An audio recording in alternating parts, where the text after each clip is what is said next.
ദാറുൽ മുബീൻ മജ്ലിസ് കാണുന്ന പ്രിയമുള്ള മുത്തു മുഅ്മിനീങ്ങളെ, ഇന്നത്തെ മജ്ലിസിലൂടെ നമ്മൾ പറയാൻ പോകുന്നത് അല്ലാഹു സുബ്ഹാനഹു വ തആല നമ്മൾക്ക് നൽകിയ ഏറ്റവും വലിയ അനുഗ്രഹമാണ് നമ്മളെ മക്കള്. ആ മക്കളുടെ സ്വഭാവം നന്നാവാൻ, മക്കളുടെ ചീത്ത സ്വഭാവം മാറിക്കിട്ടാൻ, മക്കളുടെ ജീവിതത്തിൽ ഖൈറും ബറക്കത്തും ഉണ്ടാവാൻ, മക്കള് നമ്മളെ സ്നേഹിക്കാൻ, മക്കൾക്ക് നല്ല ജോലി ലഭിക്കാൻ രക്ഷിതാക്കൾ ദുആ ചെയ്യേണ്ട രണ്ട് പ്രാർത്ഥനകളാണ്. അതോടൊപ്പം തന്നെ രക്ഷിതാക്കൾ ശ്രദ്ധിക്കേണ്ട 5 കാര്യങ്ങളും ഇന്നത്തെ മജ്ലിസിലൂടെ നമ്മൾ പറയുന്നുണ്ട്. അല്ലാഹു നമ്മളെ മക്കളെയൊക്കെ നന്നാക്കി തരട്ടെ. ഇൻഷാ അല്ലാഹ് ഇന്നത്തെ മജ്ലിസ് നിങ്ങളുമായി ബന്ധപ്പെട്ടവരിലേക്കൊക്കെ, ഫാമിലി ഗ്രൂപ്പുകളിലേക്കും കൂട്ടുകാരിലേക്കൊക്കെ ഷെയർ ചെയ്തു കൊടുക്കണമെന്ന് ഓർമ്മപ്പെടുത്തുകയാണ്. കാരണം മക്കള് കാരണം ഒരുപാട് രക്ഷിതാക്കള് പ്രയാസങ്ങൾ അനുഭവിക്കുന്നുണ്ട്. അവരെ മക്കളും നന്നാകട്ടെ. അല്ലാഹു നമ്മളെ മജ്ലിസിൽ പങ്കെടുക്കുന്നവരുടെ എല്ലാവരുടെ മക്കളെയും നന്നാക്കി കൊടുക്കട്ടെ. അസ്സലാമു അലൈക്കും വറഹ്മത്തുള്ളാഹി വബറകാതുഹു. അൽഹംദുലില്ലാഹി റബ്ബിൽ ആലമീൻ വൽ ആഖിബത്തു ലിൽ മുത്തഖീൻ. അസ്സലാത്തു വസ്സലാമു അലൈക യാ റസൂലല്ലാഹ്. അസ്സലാത്തു വസ്സലാമു അലൈക യാ ഹബീബല്ലാഹ്. ഇലാഹി അൻത മഖ്സൂദി വരിളാക മത്ലൂബി. അല്ലാഹുമ്മ ഖ്ലി ഹാജാതിനാ യാ ഖാദിയൽ ഹാജാത്ത്. ദാറുൽ മുബീൻ മജ്ലിസ് കാണുന്ന പ്രിയമുള്ള മുത്തു മുഅ്മിനീങ്ങളെ, നിങ്ങളെ എല്ലാവരെയും നമ്മളെ മജ്ലിസിലേക്ക് ഹൃദ്യമായി സ്വാഗതം ചെയ്യുകയാണ്. അല്ലാഹു സുബ്ഹാനഹു വ തആല നമ്മളുടെ ആഖിബത്ത് നന്നാക്കി തരുമാറാകട്ടെ. നമ്മളെ പ്രയാസങ്ങളും ബുദ്ധിമുട്ടുകളും അല്ലാഹു അകറ്റി തരട്ടെ. ധാരാളം ആളുകൾ പല പ്രയാസങ്ങളും വിഷമങ്ങളും സങ്കടങ്ങളും പറഞ്ഞ് ദുആ കൊണ്ട് വസിയത്ത് ചെയ്തിട്ടുണ്ട്. അല്ലാഹു സുബ്ഹാനഹു വ തആല എല്ലാവരുടെ പ്രശ്നങ്ങളും പരിഹരിച്ചു കൊടുക്കട്ടെ. എല്ലാവർക്കും അല്ലാഹു സമാധാനം കൊടുക്കട്ടെ. എല്ലാവരുടെ ഉദ്ദേശങ്ങളും അല്ലാഹു പൂർത്തീകരിച്ചു കൊടുക്കുമാറാകട്ടെ. എന്റെ പ്രിയമുള്ള മുത്തു മുഅ്മിനീങ്ങളെ, ഇന്നത്തെ മജ്ലിസിലൂടെ നമ്മൾ പറയാൻ പോകുന്ന വിഷയം നമ്മളുടെ മക്കളുടെ ജീവിതത്തിൽ സന്തോഷം ലഭിക്കാൻ, മക്കൾക്ക് നല്ല ജോലി ലഭിക്കാൻ, മക്കളുടെ ചീത്ത സ്വഭാവങ്ങൾ മാറിക്കിട്ടാൻ, മക്കള് നമ്മളെ സ്നേഹിക്കാൻ നാം ചൊല്ലേണ്ട 2 പ്രാർത്ഥനകളാണ്. അതോടൊപ്പം തന്നെ നിർബന്ധമായും രക്ഷിതാക്കൾ ശ്രദ്ധിക്കേണ്ട 5 കാര്യങ്ങളെ കുറിച്ചാണ്. അല്ലാഹു സുബ്ഹാനഹു വ തആല മനസ്സിലാക്കാനുള്ള തൗഫീഖ് പ്രദാനം ചെയ്യട്ടെ. മുത്തു മുഅ്മിനീങ്ങളെ, അല്ലാഹു സുബ്ഹാനഹു വ തആല ഈ ലോകത്ത് ഒരുപാട് അനുഗ്രഹങ്ങൾ നമ്മൾക്ക് ചെയ്തു തന്നിട്ടുണ്ട്. അതിൽ ഏറ്റവും വലിയ ഒരു അനുഗ്രഹമാണ് നമ്മളെ മക്കളെന്ന് പറയുന്നത്. എത്രയോ ആളുകൾ മക്കളില്ലാതെ വിഷമിക്കുന്നുണ്ട്. എത്രയോ ആളുകൾ മക്കളില്ലാതെ ദുആ ചെയ്യാൻ പറഞ്ഞിട്ടുണ്ട്. അല്ലാഹുവേ, നിന്റെ ഖജനാവ് വലുതാണ്. എത്ര കൊടുത്താലും തീരാത്ത ഖജനാവാണ്. പടച്ചവരെ, മക്കളില്ലാത്തവർക്ക് സ്വാലിഹീങ്ങളായ മക്കളെ നൽകി നീ അനുഗ്രഹിക്കണേ റഹ്മാനെ. ഗർഭിണികൾക്ക് നീ സുഖപ്രസവം നൽകി അനുഗ്രഹിക്കണേ അല്ലാഹ്.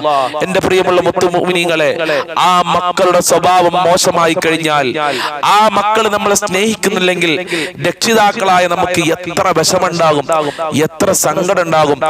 ഏതൊരു രക്ഷിതാവിന്റെയും ഏതൊരു മാതാപിതാക്കളുടെയും ലക്ഷ്യം തന്റെ മകൻ സ്വാലിഹാകണം, തന്റെ മകൻ എന്നെ സ്നേഹിക്കണം, തന്റെ മകന്റെ ജീവിതത്തിൽ ബർക്കത്തുണ്ടാകണം, നല്ല ജോലി ലഭിക്കണമെന്നാണ്. എന്റെ പ്രിയമുള്ള മുത്തു മുഅ്മിനീങ്ങളെ, അങ്ങനെ മക്കളെ കുറിച്ച് ഏതെങ്കിലും രക്ഷിതാക്കള് ചിന്തിക്കുന്നുണ്ടെങ്കിൽ 5 കാര്യങ്ങൾ നിർബന്ധമായും ശ്രദ്ധിക്കേണ്ടതുണ്ട്. ഒന്നാമത്തെ കാര്യം മക്കളോട് കരുണ കാണിക്കുക എന്നുള്ളതാണ്.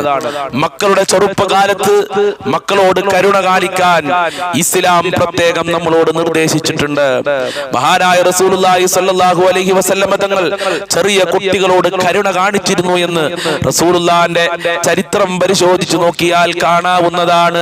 മക്കളുടെ ചെറുപ്പകാലത്ത് അവരോട് കരുണ കാണിച്ചിട്ടില്ലെങ്കിൽ അവര് വലുതായി കഴിഞ്ഞാൽ അവര് നമ്മളെ സ്നേഹിക്കുകയില്ല, നമ്മളെ ബഹുമാനിക്കുകയില്ല, ആദരിക്കുകയില്ല, നമ്മളോട് കരുണ കാണിക്കുക പോലുമില്ല. അതുകൊണ്ടാണ് റസൂലുള്ളാഹി സ്വല്ലല്ലാഹു അലൈഹി വസല്ലം തങ്ങൾ പറഞ്ഞത്, മല്ലാ യർഹമു ലാ യുർഹമു. ഒരാൾ കരുണ കാണിച്ചിട്ടില്ലെങ്കിൽ ലാ യുർഹമു, അവരോട് തിരിച്ചും കരുണ കാണിക്കുകയില്ല. അപ്പൊ ചെറിയ മക്കളുണ്ടെങ്കിൽ ആ മക്കളോട് ചെറുപ്പകാലത്ത് കരുണ കാണിക്കുക. മക്കളോട് ഇങ്ങനെ മസിൽ പിടിച്ച് നമ്മൾ സംസാരിക്കാൻ പാടില്ല. റസൂലുള്ളാഹി സ്വല്ലല്ലാഹു അലൈഹി വസല്ലം തങ്ങളുടെ ചരിത്രം പരിശോധിച്ചു നോക്കിയാൽ കാണാലോ. കാന റസൂലുള്ളാഹി സ്വല്ലല്ലാഹു അലൈഹി വസല്ലം ഫീ അഹ്ലിഹി കസ്സബി. അല്ലാഹുവിന്റെ റസൂല് തന്റെ വീട്ടിൽ കുട്ടികളെ പോലെയായിരുന്നു. കുട്ടികളോടുകൂടെ കളിക്കും, തമാശകൾ പറയും, അല്ലാഹുവിന്റെ റസൂല് ചിരിക്കുമെന്നുള്ളതാണ്. നമ്മളാണെങ്കിലോ വീട്ടിലിങ്ങനെ മസിൽ പിടിച്ചിട്ട് ഞാനാണ് വലിയ ആള് എന്ന നിലക്ക് ചില രക്ഷിതാക്കൾ, ചില ഉപ്പമാരൊക്കെ ഇങ്ങനെ മസിൽ പിടിച്ച് ഇരിക്കാറുണ്ട്. അതൊക്കെ നമ്മൾ ഒഴിവാക്കണം. കുട്ടികളോട് വളരെ സ്നേഹത്തോടുകൂടെ പെരുമാറുക. മഹാനായ റസൂലുള്ളാഹി സ്വല്ലല്ലാഹു അലൈഹി വസല്ലമ തങ്ങള് നിസ്കരിച്ചു കൊണ്ടിരിക്കുമ്പോ റസൂലുള്ളാഹി സ്വല്ലല്ലാഹു അലൈഹി വസല്ലമ തങ്ങള് സുജൂദിലേക്ക് പോയപ്പോ ഹുസൈൻ റളിയല്ലാഹു അൻഹു വന്ന് റസൂലുള്ളാഹിന്റെ തോളിൽ ഇരിക്കുകയാണ്. റസൂലുള്ളാഹി സ്വല്ലല്ലാഹു അലൈഹി വസല്ലമ സുജൂദിൽ പോയപ്പോ ഹുസൈൻ റളിയല്ലാഹു അൻഹു റസൂലുള്ളാഹിന്റെ തോളിൽ കയറിയിരുന്നു. എങ്ങനെ റസൂലുള്ളാഹി എണീക്കും? അല്ലാഹുവിന്റെ റസൂൽ സുജൂദിൽ അവിടെയാണ് കടന്നു. സുജൂദിൽ നിന്ന് റസൂലുള്ളാഹി എണീറ്റില്ല. ഹുസൈൻ റളിയല്ലാഹു അൻഹു തോളിൽ നിന്ന് എണീറ്റിട്ടാണ് അല്ലാഹുവിന്റെ റസൂൽ സുജൂദിൽ നിന്ന് എണീറ്റത്. എന്റെ പ്രിയമുള്ളവരെ, നമ്മളെ മക്കളാണ് നമ്മളെ തോളിൽ അങ്ങനെ വന്നിരുന്നിട്ടുണ്ടെങ്കിൽ, നമ്മളെ പേരക്കുട്ടികളാണ് നമ്മളെ നിസ്കരിക്കുമ്പോ നമ്മളെ തോളിരുന്നിട്ടുണ്ടെങ്കിൽ എന്തെല്ലാം ജഗപുകയായിരിക്കും നമ്മളെ വീട്ടിലുണ്ടാകുക. അവനെ അടിക്കും, ശകാരിക്കും, തെറികൾ പോലും വിളിക്കുന്ന രക്ഷിതാക്കളുണ്ട്. അല്ലാഹു സുബ്ഹാനഹു വ തആല കാത്തുരക്ഷിക്കുമാറാകട്ടെ. അപ്പൊ രക്ഷിതാക്കള് മക്കളോട് കരുണ കാണിക്കുക എന്നുള്ളത് വളരെ പ്രധാനപ്പെട്ട ഒരു വിഷയമാണ്. അതുപോലെ തന്നെ നമ്മൾ ശ്രദ്ധിക്കേണ്ട രണ്ടാമത്തെ വിഷയം മക്കളുടെ ഇടയിൽ നീതി കാണിക്കുക എന്നുള്ളതാണ്. ആൺകുട്ടികളും നമ്മൾക്കുണ്ടായതാണ്, പെൺകുട്ടികളും നമ്മൾക്കുണ്ടായതാണ്. വലിയ കുട്ടിയും ചെറിയ കുട്ടിയും നടുവിലെ കുട്ടിയും എല്ലാം നമ്മൾക്കുണ്ടായതാണ്. അപ്പൊ മക്കളുടെ ഇടയിൽ നീതി കാണിക്കുക. അല്ലാഹുവിന്റെ റസൂല് പറയാണ്, നിങ്ങൾ അല്ലാഹുവിനെ സൂക്ഷിച്ചോളൂ, വഅദിലു ബൈന ഔലാദിക്കും, മക്കളുടെ ഇടയിൽ നീതി കാണിക്കുക. ചില മക്കൾക്ക് നല്ല സമ്പത്ത് ഉണ്ടാവും, അപ്പൊ ചില രക്ഷിതാക്കൾ ഓലെ പിന്നാലെക്കാരൻ. സമ്പത്തില്ലാത്തവരെ മൈൻഡ് പോലും ഇല്ല. ചില മക്കൾ നല്ല ചൊറുക്കുണ്ടാവും, നല്ല ഭംഗി ഉണ്ടാവും കാണാൻ, അപ്പൊ എങ്ങോട്ട് പോകുമ്പോഴും അവരെങ്ങനെ കൊണ്ടുപോകും. ഭംഗിയില്ലാത്ത കുട്ടിനെ എങ്ങോട്ടും കൊണ്ടുപോകൂല. ചില കുട്ടികൾക്ക് നല്ല വിദ്യാഭ്യാസം ഉണ്ടാവും, അപ്പൊ ആ കുട്ടിയെ കുറിച്ച് എല്ലാവരോടും ഇങ്ങനെ മറ്റുള്ള കുട്ടികളുടെ മുമ്പിൽ വെച്ച് ഇങ്ങനെ വർണ്ണിച്ച് പറയും. മറ്റുള്ള കുട്ടികളെ കുറിച്ച് മോശമായി സംസാരിക്കും. ഇങ്ങനെ ഒരു രക്ഷിതാവും ചെയ്യാൻ പാടില്ല. അതുപോലെ ചില രക്ഷിതാക്കളുണ്ട്, അനന്തര സ്വത്ത് വീതം ചെയ്യുമ്പോ ചില മക്കൾക്ക് ഒരുപാടാണ് കൊടുക്കും. ഇവന്റെ ജീവിതകാലത്ത് മാതാപിതാക്കൾക്ക് ഒന്നും ചെയ്തിട്ടൊന്നും ഉണ്ടാവില്ല, എന്നാലും ഓന് കൂടുതൽ സ്വത്ത് കൊടുക്കും. അങ്ങനെ ഒരിക്കലും ചെയ്യാൻ പാടില്ല. റസൂലുള്ളാഹി എന്താ പറഞ്ഞത്? ഫത്തഖുല്ലാഹ്, അല്ലാഹനെ സൂക്ഷിച്ചട്ടോ. മക്കളുടെ ഇടയിൽ നിങ്ങൾ അനീതി കാണിച്ചു കഴിഞ്ഞാൽ, മക്കളുടെ ഇടയിൽ ഏറ്റ വ്യത്യാസം നിങ്ങൾ കാണിച്ചു കഴിഞ്ഞാൽ അല്ലാഹനെ നിങ്ങൾ സൂക്ഷിച്ചട്ടോ, നരകത്തിൽ കടക്കേണ്ടി വരുമെന്ന് മഹാനായ റസൂലുള്ളാഹി സ്വല്ലല്ലാഹു അലൈഹി വസല്ലം തങ്ങൾ നമ്മളെ പഠിപ്പിച്ചിട്ടുണ്ട്. അപ്പൊ രണ്ടാമത്തെ കാര്യം, മക്കളുടെ ഇടയിൽ രക്ഷിതാക്കൾ നിർബന്ധമായും നീതി പുലർത്തേണ്ടതുണ്ട്. മൂന്നാമത്തെ കാര്യം, മക്കൾക്ക് നല്ല മാതൃകയാവുക. ചില രക്ഷിതാക്കളുണ്ട്, പള്ളിക്കോട നിസ്കരിക്കട പോയിട്ട്, ഇവളാണെങ്കിലോ അതല്ലെങ്കിൽ ഈ ഉപ്പയാണെങ്കിലോ മൊബൈലിൽ ഇങ്ങനെ കളിച്ചുകൊണ്ടിരിക്കാരം, സീരിയൽ കണ്ടിരിക്കാരം. മകനോട് പറയാം, പോയി ഖുർആൻ ഓതടാ, നിസ്കരിക്കട. ഇവൻ നിസ്കരിക്കൂല, പള്ളിക്ക് വരൂല, ഖുർആൻ ഓതൂല, ദിക്റും ചൊല്ലൂല. പിന്നെ എങ്ങനെയാണ് ഈ മകൻ നന്നാവുക? പിന്നെ എങ്ങനെയാണ് ഈ മകള് നന്നാകുക? അപ്പൊ ആദ്യം രക്ഷിതാക്കൾ നന്നാവണം. മക്കൾക്ക് രക്ഷിതാക്കള് നല്ല ഒരു മാതൃകയാകണം. രക്ഷിതാക്കൾ നിസ്കരിക്കാൻ തുടങ്ങിയാൽ മക്കളും നിസ്കരിക്കും. ഖുർആൻ ഓതുന്ന ഉമ്മയാണെങ്കിൽ മക്കളും ഖുർആൻ ഓതും. നോമ്പനുഷ്ഠിക്കുന്ന ഉമ്മയാണ് ഉപ്പയാണെങ്കിൽ മക്കളും നോമ്പനുഷ്ഠിക്കും. അപ്പൊ രക്ഷിതാക്കള് മക്കൾക്ക് മാതൃകയായിട്ടില്ലെങ്കിൽ, കള്ളു കുടിക്കുന്ന രക്ഷിതാവാണെങ്കിൽ ഓട്ടോമാറ്റിക്കായി ആ കുട്ടിയും ഒരു കാലത്ത് കള്ളു കുടിക്കും. ചീട്ട് കളിക്കുന്ന രക്ഷിതാവാണെങ്കിൽ ആ മകനും ചീട്ട് കളിക്കും. അതുപോലെ തന്നെ മറ്റുള്ളവരെ ആക്രമിക്കുന്ന രക്ഷിതാക്കളാണെങ്കിൽ മക്കളും അക്രമകാരികളായി മാറും. മറ്റുള്ളവരുടെ കുറ്റവും കുറവും നോക്കുന്ന രക്ഷിതാക്കളാണെങ്കിൽ ഈ മക്കൾക്കും അതന്നെയായിരിക്കും പണി, മറ്റുള്ളവരുടെ കുറ്റവും കുറവും നോക്കല്. അള്ളാഹു നമ്മളെ മക്കളെയൊക്കെ നന്നാക്കി തരുമാറാകട്ടെ.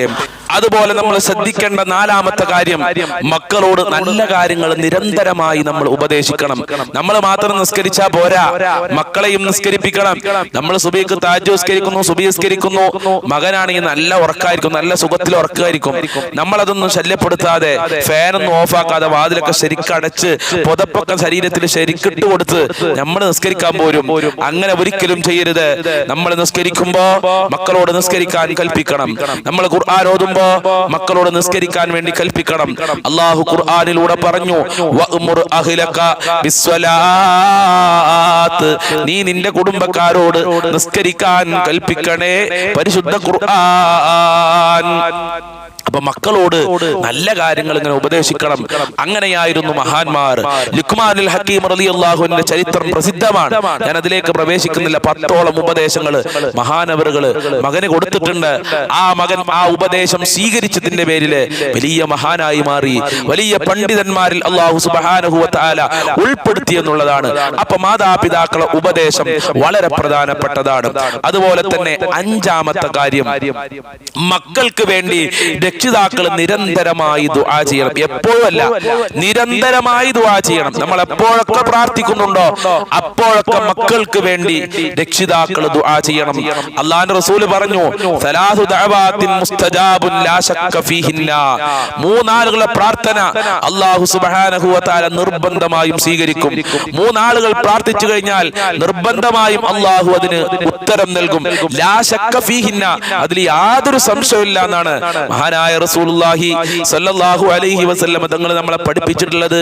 അതിൽ ഒരു വിഭാഗം ആളുകൾ മാതാപിതാക്കളാണ്. മാതാപിതാക്കൾ മക്കൾക്ക് വേണ്ടി ദുആ ചെയ്താൽ അവരുടെ പ്രാർത്ഥന അല്ലാഹു ഒരിക്കലും തട്ടുകയില്ല. അതുകൊണ്ട് മക്കൾക്ക് നിരന്തരമായി ദുആ ചെയ്യണം. ശരിക്കും മക്കൾ ജനിക്കുന്നതിന്റെ മുമ്പ് തന്നെ ഭാര്യ ഭർത്താക്കന്മാര് സ്വാലിഹീങ്ങളായ മക്കൾക്ക് വേണ്ടി ദുആ ചെയ്യണമെന്നാണ് വലിയ വലിയ പണ്ഡിതന്മാർ നമ്മളെ പഠിപ്പിച്ചിട്ടുള്ളത്. എന്റെ പ്രിയമുള്ളവരെ, നമ്മളെ മക്കൾ നന്നാവാൻ, നമ്മളെ മക്കൾക്ക് നല്ല ജോലി ലഭിക്കാൻ, നമ്മളെ മക്കൾ നമ്മളെ സ്നേഹിക്കാൻ, നമ്മളെ മക്കളുടെ ദാമ്പത്യ ജീവിതത്തിലും കുടുംബ ജീവിതത്തിലൊക്കെ ഖൈറും ബറക്കത്തും ഉണ്ടാവാൻ നമ്മൾ പ്രാർത്ഥിക്കേണ്ട 1ാമത്തെ പ്രാർത്ഥന ഏതാണെന്നറിയോ? ശരിക്ക് സ്ക്രീനിലേക്ക് നോക്കി ശ്രദ്ധിക്കുക. റബ്ബനാ ആതിനാ ഫിദ്ദുനിയാ ഹസന വഫിൽ ആഖിറതി ഹസനതൻ വഖിനാ അദാബന്നാർ. ഒന്ന് ചൊല്ലിയാൽ അധികം ആളുകൾക്കും ഈ പ്രാർത്ഥന കാണാതെ അറിയും. റബ്ബനാ ആതിനാ ഫിദ്ദുനിയാ ഹസന വഫിൽ ആഖിറതി ഹസനതൻ വഖിനാ അദാബന്നാർ. തഹജ്ജുദ് നിസ്കാരത്തിന്റെ ശേഷം, ളുഹ നിസ്കാരത്തിന്റെ ശേഷം, വിത്ർ നിസ്കാരത്തിന്റെ ശേഷം, ഫർള് നിസ്കാരങ്ങളുടെയൊക്കെ ശേഷം ഖുർആൻ ഓതി അവസാനിപ്പിച്ചാൽ ദുആ ചെയ്യൽ സുന്നത്തുണ്ട്. ആ പ്രാർത്ഥനയിലും ഈ പ്രാർത്ഥന നീ ഉൾപ്പെടുത്തുക. അപ്പൊ എപ്പോഴൊക്കെ നമ്മൾ പ്രാർത്ഥിക്കുന്നുണ്ടോ അപ്പോഴൊക്കെ ഈ പ്രാർത്ഥന നമ്മൾ ഉൾപ്പെടുത്തി കഴിഞ്ഞാൽ നമ്മളെ മക്കള് സ്വാലിഹീങ്ങളാകും. നമ്മളെ ജീവിതത്തിൽ അല്ലാഹു ബറക്കത്ത് നൽകും. നമ്മളെ ജീവിതത്തിൽ അല്ലാഹു സന്തോഷം നൽകും. മാത്രമല്ല ഈ പ്രാർത്ഥന കൊണ്ട് മറ്റു ചില ഉപകാരം കൂടി ഉണ്ടെന്ന് വലിയ വലിയ മഹാന്മാര് നമ്മളെ പഠിപ്പിച്ചിട്ടുണ്ട്.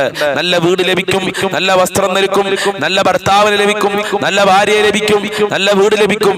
ഇങ്ങനെ ഒട്ടനവധി അനുഗ്രഹങ്ങൾ ഈ പ്രാർത്ഥന കൊണ്ട് തന്നെ അല്ലാഹു നമ്മൾക്ക് നൽകുന്നുണ്ടെന്ന് മഹാന്മാര്, ഖുർആൻ വ്യാഖ്യാതാക്കള് അവരെ കിതാബുകളിൽ രേഖപ്പെടുത്തിയതായി കാണാം. അതുപോലെ എന്റെ പ്രിയമുള്ളവരെ, 2ാമത് ഈ സമയങ്ങളിലൊക്കെ നമ്മൾ ദുആ ചെയ്യേണ്ട പ്രാർത്ഥന, ഇതും പല ആളുകൾക്കൊക്കെ കാണാതെ അറിയും. റബ്ബനാ ഹബ് ലനാ മിൻ അസ്വാജിനാ വദുർരിയാതിനാ ഖുർറത അഈനി വജ്അൽനാ ലിൽ മുത്തഖീന ഇമാമാ. സൂറത്തുൽ ഫുർഖാനിലെ 74ാമത്തെ ആയത്താണിത്. ഒന്നുകൂടെ നമുക്ക് ചൊല്ലാം. റബ്ബനാ ഹബ് ലനാ മിൻ അസ്വാജിനാ വദുർരിയാതിനാ ഖുർറത അഈനി വജ്അൽനാ ലിൽ മുത്തഖീന ഇമാമാ. റബ്ബനാ ഹബ് ലനാ മിൻ അസ്വാജിനാ വദുർരിയാതിനാ ഖുർറത അഈനി വജ്അൽനാ ലിൽ മുത്തഖീന ഇമാമാ. അല്ലാഹുവേ, കൺകുളിർമയുള്ള ഭാര്യ മക്കളെ ഭർത്താക്കന്മാരെ നൽകണേ അല്ലാ എന്നാണ് അതിന്റെ അർത്ഥം. ജനങ്ങൾക്കൊക്കെ പിന്തുടരാൻ പറ്റുന്ന, ജനങ്ങൾക്കൊക്കെ മാതൃകയാക്കാൻ പറ്റുന്ന ഒരു കുടുംബത്തിനെ എനിക്ക് നൽകണേ അല്ലാ എന്നാണ് അതിന്റെ അർത്ഥം. അല്ലാഹു സുബ്ഹാനഹു വ തആല നമ്മളെ മക്കളെയൊക്കെ നന്നാക്കി തരട്ടെ. മക്കളെ ദുസ്വഭാവങ്ങളൊക്കെ അല്ലാഹു മാറ്റി തരട്ടെ. ദുനിയാവിലും ആഖിറത്തിലും നമ്മളെ സ്നേഹിക്കുന്ന മക്കളാക്കട്ടെ. ദുനിയാവിലും ആഖിറത്തിലും നിങ്ങൾക്ക് ഉപകാരപ്പെടുന്ന മക്കളാക്കട്ടെ. മക്കളുടെ ജോലിയിൽ അല്ലാഹു ബർക്കത്ത് കൊടുക്കട്ടെ. ജോലിയില്ലാതെ കഷ്ടപ്പെടുന്ന ഒരുപാട് മക്കളുണ്ട്. അവർക്കൊക്കെ അല്ലാഹു നല്ല ജോലി കൊടുക്കട്ടെ. മക്കളുടെ വിദ്യാഭ്യാസത്തിൽ അല്ലാഹു പുരോഗമനം നൽകട്ടെ. അല്ലാഹുവേ, അല്ലാഹുവേ, ഞങ്ങളെ മക്കളുടെ ദാമ്പത്യ ജീവിതത്തിൽ നീ ഖൈർ നൽകണേ അല്ലാ. ഭാര്യ ഭർത്താക്കന്മാർക്ക് നല്ല സ്വഭാവം നൽകണേ അല്ലാ. പഠിച്ച ജോലി നൽകി ഞങ്ങളെ മക്കളെ നീ അനുഗ്രഹിക്കണേ റഹ്മാനെ. ഞങ്ങളുടെ മക്കളെ നീ സങ്കടത്തിലാക്കല്ല അല്ലാ. ചീത്ത സ്വഭാവങ്ങളൊക്കെ മാറ്റി കൊടുക്കണേ അല്ലാ. അച്ചടക്കമുള്ള ഈമാനുള്ള തഖ്വയുള്ള മക്കളാക്കണേ അല്ലാ. മക്കള് കാരണം ഞങ്ങളെ അഭിമാനം നഷ്ടപ്പെടുത്തരുത് അല്ലാ. അഭിമാനിക്കാൻ പറ്റുന്ന മക്കളാക്കണേ റബ്ബേ. ഞങ്ങളെ മജ്ലിസ് ഖബൂൽ ചെയ്യണേ അല്ലാ. ആരൊക്കെ എന്തൊക്കെ പറഞ്ഞു ദുആ കൊണ്ട് വസിയത്ത് ചെയ്തിട്ടുണ്ടോ ആ ഉദ്ദേശങ്ങളൊക്കെ നിനക്കറിയാം. സർവ്വതും നീ പൂർത്തീകരിച്ചു കൊടുക്കണേ അല്ലാ. എല്ലാ കാര്യങ്ങളും എളുപ്പമാക്കി കൊടുക്കണേ റബ്ബേ. ഈമാൻ നൽകണേ അല്ലാ. ദുനിയാവിലും ആഖിറത്തിലും വിജയം നൽകണേ അല്ലാ. റബ്ബനാ തഖബ്ബൽ മിന്നാ ഇന്നക അൻതസ് സമീഉൽ അലീം വതുബ് അലൈനാ ഇന്നക അൻതത് തവ്വാബുർ റഹീം വഗ്ഫിർ ലനാ വഇയ്യാഹും ബിമഗ്ഫിറതിക യാ അർഹമർ റഹീമീൻ യാ അർഹമർ റഹീമീൻ യാ അർഹമർ റഹീമീൻ. സല്ലല്ലാഹു അലാ മുഹമ്മദ് സല്ലല്ലാഹു അലൈഹി വസല്ലം. സല്ലല്ലാഹു അലാ മുഹമ്മദ് സല്ലല്ലാഹു അലൈഹി വസല്ലം. അല്ലാഹുമ്മ സ്വല്ലി അലാ മുഹമ്മദ് യാ റബ്ബി സ്വല്ലി അലൈഹി വസല്ലിം. അസ്സലാമു അലൈക്കും വറഹ്മത്തുള്ളാഹി വബറകാതുഹു.